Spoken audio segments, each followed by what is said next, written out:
नमस्कार, मी प्राची घाणेकर आणि पुढारी न्यूज मध्ये तुम्हा सगळ्यांचं स्वागत। पुढे आता अर्धा तासामध्ये पाहणार आहोत बातम्यांचा वेगवान आढावा। संजय राऊतांकडून मकाऊच्या कसिनोतील एक व्हिडिओ पोस्ट करण्यात आलाय। यावेळी त्यांनी पिक्चर अभी बाकी है असं म्हणत सूचक विधान देखील केलंय। आधी फोटो आणि आता व्हिडिओ शेअर करत राऊतांनी बावनकुळेंवर निशाणा साधलाय। राजस्थानातील निवडणुकीच्या प्रचारातील पोस्टरवर मुख्यमंत्री एकनाथ शिंदे यांचा हिंदू हृदय सम्राट असा उल्लेख करण्यात आलाय। यामुळे आता नव्या वाद पेटण्याची शक्यता आहे। मुख्यमंत्री शिंदेंच्या हिंदू हृदय सम्राट उल्लेखानंतर ठाकरेंची शिवसेना आक्रमक झाली आहे। पक्ष चोरला, नाव चोरलं, बाप चोरायचा प्रयत्न केला, आता हेही असा सवाल करण्यात आलाय। सगळ्याचा हिशोब देणार असा इशाराही देण्यात आलाय। मुख्यमंत्री शिंदेंच्या हिंदू हृदय सम्राट उल्लेखावरून संजय राऊतांनी हल्लाबोल केलाय। एकनाथ शिंदे महाराष्ट्रासाठी पनोती असल्याची टीका त्यांनी केली आहे। या बेईमान कधीपासून हिंदू हृदय सम्राट झाले असा सवालही त्यांनी उपस्थित केलाय। आदित्य ठाकरेंच्या खळा बैठकांवरून नितेश राणेंनी उद्धव ठाकरेंवर टीका केली आहे। ठाकरे आधी जाहीर सभा घ्यायचे, नंतर कॉर्नर सभा घेऊ लागले, मात्र आता खळा बैठका करू लागले। त्यांचा उतरता प्रवास असाच चालू राहावा असा टोला नितेश राणेंनी लगावलाय। मुख्यमंत्री शिंदेंनी राजस्थानात शिवसेना उमेदवाराऐवजी भाजपचा प्रचार केला। शिवसेनेच्या एकमेव उमेदवाराचा प्रचार न करता भाजपच्या उमेदवारासाठी शिंदेंनी रोड शो आणि सभा घेतली। महायुतीत अजित पवार गट आल्यानं भाजपच्या आमदारांची नाराजी वाढली होती, पण आता ही नाराजी दूर करण्याचा प्रयत्न भाजप नेत्यांना यश आलेला आहे। नाराजी दूर करून कामाला लागण्याच्या सूचना देण्यात आल्यात। तसंच लोकसभेत आपलाच विजय होणार असा विश्वासही भाजपनं व्यक्त केला आहे। राष्ट्रवादी कुणाची याबाबत आज निवडणूक आयोगात सुनावणी होणार आहे। अजित पवार गटाच्या वतीनं अनिल पाटील, धनंजय मुंडे, सुनील तटकरे उपस्थित राहणार आहेत, तर शरद पवार गटाकडून शरद पवार, जितेंद्र आव्हाड उपस्थित राहतील। अजित पवार गटाकडून विधिमंडळात अपात्रतेच्या नोटीसबाबत उत्तर सादर करण्यात आलंय। उत्तरात शरद पवार गटानं व्हीपचं उल्लंघन करणं, पक्षादेश न पाळणं असे विविध केलेले आरोप खोडून काढले असल्याची माहिती विश्वसनीय नेत्यांकडून देण्यात आलेली आहे। शिवसेना आमदार अपात्रतेचा चेंडू सुप्रीम कोर्टाकडे टोलवण्याची रणनीती सुरू असल्याच्या चर्चा राजकीय वर्तुळात सुरू झाल्यात। सुप्रीम कोर्टानंच निर्णय घ्यावा यासाठी सुनावणी लांबवली जात असल्याचं बोललं जातंय। 5 राज्यातील निवडणुकांच्या निकालानंतर महायुतीची दिल्लीत महत्त्वाची बैठक होणार आहे। लोकसभा आणि विधानसभा निवडणुकांच्या अनुषंगानं बैठकीला विशेष महत्त्व आहे। अमित शहांच्या उपस्थितीत बैठक आयोजित करण्यात आलेली आहे। कोल्हापुरातील चक्काजाम आंदोलन प्रकरणी स्वाभिमानी शेतकरी संघटनेचे नेते राजू शेट्टी यांच्यावर गुन्हा दाखल करण्यात आलाय। राजू शेट्टींसह 2000 कार्यकर्त्यांवर गुन्हा दाखल करण्यात आलाय। बिहारच्या धर्तीवर महाराष्ट्रात आरक्षण मर्यादा वाढवण्यासाठी हालचाली सुरू असल्याचं सूत्रांकडून समजतंय।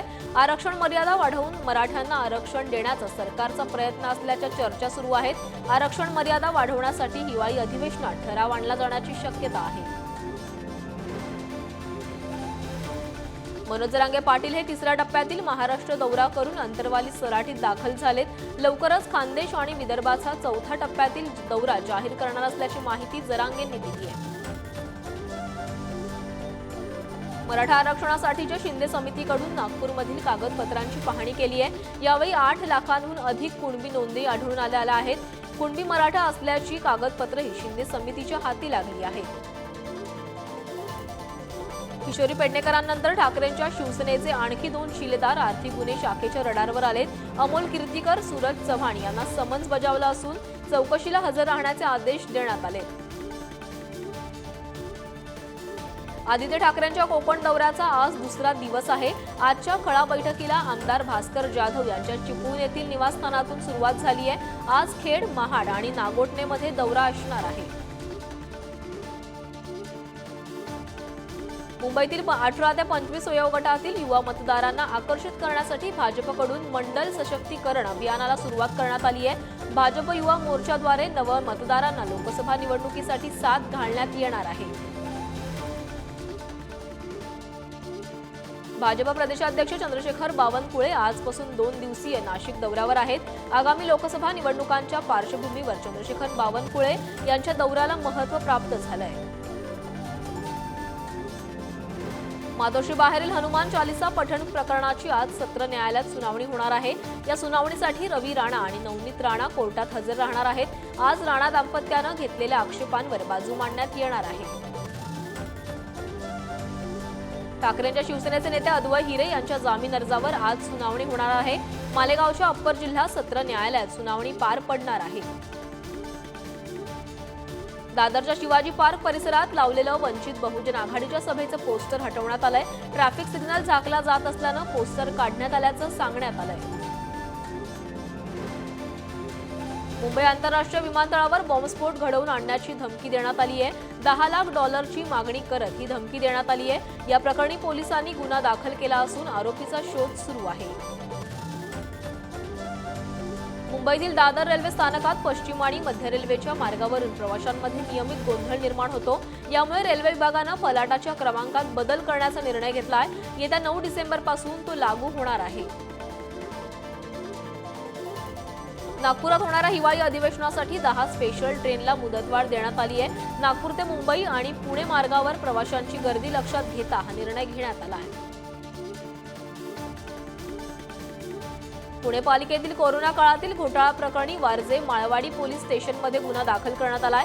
शासनाची फसवणूक करून कोविड टेस्टिंग किट्स खासगी लॅब चालकांना विकल्याचा आरोप करण्यात आला आहे। शहरातील प्रदूषण कमी करण्यासाठी ठाणे महापालिका ॲक्शन मोडवर आली आहे। 102 बांधकामांना नोटीस देण्यात आल्या तर 132 डंपरवर दंडात्मक कारवाई करून 12 दिवसात 7 लाखांचा दंड वसूल करण्यात आला आहे। पिंपरी चिंचवड शहरात हवेत प्रदूषण करणाऱ्या नागरिक, बांधकाम व्यावसायिक, दुकानदार तसंच वाहन चालक व विक्रेत्यांना महापालिकेने नोटिसा बजावल्यात। आतापर्यंत 13 दिवसात तब्बल 604 जणांना नोटीस बजावण्यात आली असून दंडात्मक कारवाई देखील करण्यात आली आहे। देशातला सर्वात मोठा सागरी पूल शिवडी नावाशेवा 25 डिसेंबरला खुला होणार आहे। पंतप्रधान नरेंद्र मोदी यांच्या हस्ते 25 डिसेंबरला पुलाचं उद्घाटन होणार आहे। पुणे लोणावळा रेल्वे मार्गावर शनिवारी आणि रविवारी तांत्रिक कामांसाठी 2 दिवसांचा ब्लॉक घेण्यात येणार आलाय। त्यामुळे Deccan queen, Sinhagad express, Koyna express तसंच पुणे लोणावळा लोकलच्या 46 फेऱ्या रद्द करण्यात आल्या। अंधेरी पूर्व पश्चिमेला जोडणाऱ्या गोखले पुलाचं काम युद्ध पातळीवर सुरू आहे। या पुलाचं काम लवकरात लवकर पूर्ण होण्याकरता डिसेंबर महिन्यात वेस्टर्न रेल्वे मार्गावर 20 दिवसांचा मेगा ब्लॉक घेण्यात येणार आहे। पिंपरी चिंचवड शहरात आतापर्यंत 30,246 आस्थापनांची पाहणी करण्यात आली होती। त्यात केवळ 3,363 आस्थापनांकडे अग्निशमन विभाग व सुरक्षा दाखला असल्याची धक्कादायक माहिती समोर आली आहे। पंतप्रधान नरेंद्र मोदी हे 4 डिसेंबरला सिंधुदुर्ग जिल्ह्याच्या दौऱ्यावर येणार आहेत। या पार्श्वभूमीवर 28 नोव्हेंबरपासून मालवण, देवबाग परिसरातील पर्यटन स्थळं बंद राहणार आहेत। उत्तराखंडच्या उत्तर काशीमधील बोगद्यात अडकलेल्या मजुरांची आज सुटका होण्याची शक्यता आहे। खोदकाम करणाऱ्या यंत्रात बिघाड झाल्यानं बचाव कार्य थांबवण्यात आलं होतं। मात्र आता बचाव कार्य पुन्हा सुरू करण्यात आलंय। अयोध्येतील राम मंदिराच्या लोकार्पणाची जय्यत तयारी करण्यात येत आहे। विश्व हिंदू परिषद 1 ते 15 जानेवारी या कालावधीत निमंत्रण संपर्क अभियान राबवणार आहे। तसंच अयोध्येतून आणलेल्या अक्षता पूजनाचा कार्यक्रम प्रत्येक प्रांतात केला जाणार आहे। जम्मू काश्मीरच्या राजौरीत शहीद झालेल्या 5 जवानांचं पार्थिव जम्मूमध्ये आणण्यात आलंय। यावेळी त्यांच्या पार्थिवावर पुष्पहार अर्पण करून त्यांना मानवंदना देण्यात आली आहे। कुख्यात डॉन दाऊद इब्राहिम याच्या मालकीची पैठण MIDC परिसरात असलेल्या जमिनीचा जाहीर लिलाव करण्यात येणार आहे। त्याबाबत हालचाली आयकर विभागानं सुरू केल्या आहेत। महाराष्ट्राला हादरवून सोडणारी धक्कादायक आणि संतापजनक घटना बुलडाणा जिल्ह्यात घडलेली आहे। 2.5 वर्षीय चिमुकलीवर बलात्कार करून तिला जीवे मारण्याचा प्रयत्न करण्यात आलाय। चिमुकलीची तब्येत खालावली असून तिला पुढील उपचारासाठी अकोल्यात दाखल करण्यात आलंय। शिर्डीच्या श्रीरामपूर RTO कार्यालयातील एका कनिष्ठ लिपिकाला चाकूनं मारहाण करण्यात आली आहे। या प्रकरणी दोघांविरोधात अॅट्रॉसिटीसह विविध कलमाद्वारे गुन्हा दाखल करण्यात आला आहे। जालना जिल्ह्यातील परतूर तालुक्यात युवा संघर्ष यात्रा पोहोचल्यानंतर रोहित पवारांनी व्यायामशाळेला भेट दिली आहे। यावेळी त्यांनी बॉक्सिंग करत शारीरिक कसरतीही केल्या। भाजपच्या घर चलो अभियानाअंतर्गत प्रदेशाध्यक्ष बावनकुळे यांच्या उपस्थितीत नंदुरबार येथे विविध कार्यक्रमांचं आयोजन करण्यात आलं होतं। यावेळी रॅली काढून नागरिकांना भाजप सरकारनं 9 वर्षात केलेल्या कामांचा लेखाजोखा मांडण्यात आला आहे। जळगावमध्ये शरद पवार गटाच्या कार्यकर्त्यांनी गिरीश महाजनांच्या प्रतिमेला काळं फासत निषेध केला होता। यालाच प्रत्युत्तर म्हणून राष्ट्रवादी काँग्रेसच्या कार्यालयासमोर गिरीश महाजन यांच्या समर्थकांनी त्यांच्या प्रतिमेला दुधानं अभिषेक घालत त्यांचं समर्थन केलं आहे। अहमदनगर जिल्ह्यातील सर्वात श्रीमंत समजल्या जाणाऱ्या निमगाव कोऱ्हाळे ग्रामपंचायतीचा पदभार सरपंच कैलासराव कातोरे यांनी स्वीकारलाय।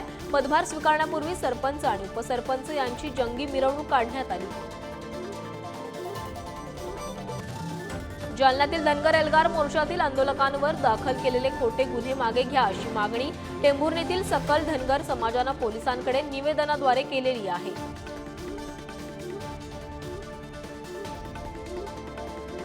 रायगड जिल्ह्यात दिवाळीमध्ये आलेल्या आनंदाचा शिधाचा 72% कुटुंबियांनी लाभ घेतलाय। मात्र जवळपास 1,21,000 कुटुंब अजूनही या योजनेच्या लाभापासून वंचित असल्याची माहिती आहे। त्यामुळे या योजनेचा मूळ हेतूच साध्य होत नसल्याची भावना व्यक्त केली जाते। धुळे जिल्ह्यातील प्रमुख धरण म्हणून देवभाने धरणाची ओळख आहे। मात्र यावर्षी पाऊस कमी झाल्यानं देवभाने धरणात अत्यल्प पाणीसाठा शिल्लक आहे। त्यामुळे भीषण पाणी टंचाई निर्माण होण्याची शक्यता आहे।